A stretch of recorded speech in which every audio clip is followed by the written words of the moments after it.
Welcome to another day of growth with Moses. Embrace innovation. And I was thinking about, and as I was thinking about what to share today, I landed on a statement that says that innovation distinguishes between a leader and a follower. Years ago, I worked with an organization that gave me an opportunity of attending a class on innovation. And that class of innovation was facilitated by a company in Norway called Tinka. And these guys came and showed us the relevance of innovation. You know, there is a difference between inventing and innovating. When you invent, you're the first one, but when you innovate, you're the second one. You're the second one in a way that this product has been here. We have always been doing things like this, but I am innovatively thinking of an angle to attract to do things. As a key decision maker in a company, think innovatively. Think differently. Think of angles that are usual, that are unusual. Think of angles that are outside the usual norm. You know, the reason you're getting the results that you're getting is that you are doing what you've always been doing. So if you want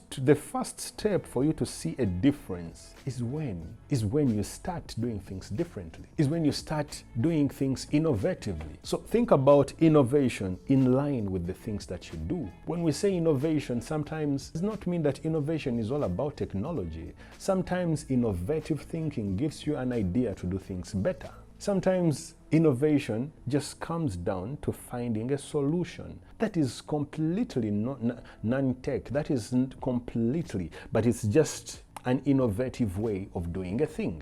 So look at your marketing department and ask yourself, how do we innovate?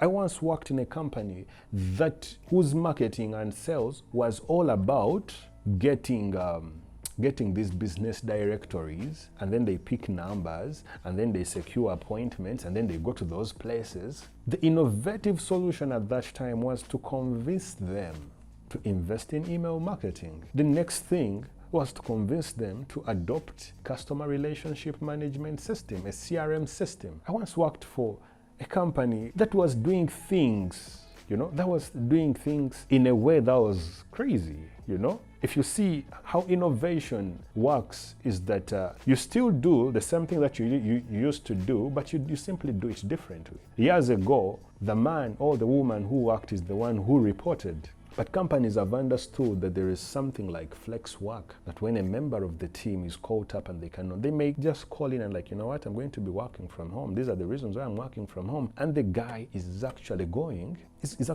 ahead to do what? To deliver.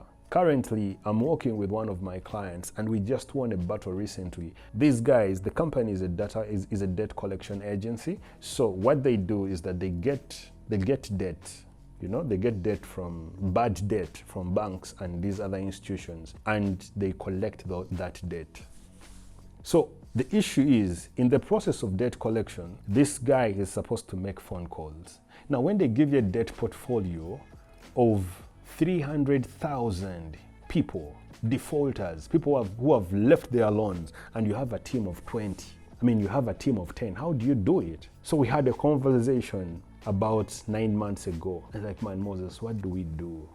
I cannot employ so many people and sit in this particular place. Then as we started brainstorming and thinking through, that's when we discovered that there is actually a company in India that can make telesalesmen or customer care centers that can help you launch a customer care center in the comfort of your location. What this company does is that they give you a system that once you start the system, you don't make the phone calls. It makes the phone calls. All you do is to pick. You get? So how this guy is in position to make sure that the team that is in charge of operating a call center is, the moment the person starts the system, it starts dialing, makes the phone call, you pick, you talk. You're done, it makes another one, you pick, you call, you're done. Now, if you did that, and now this took away the necessity of having, of employing people and bringing them.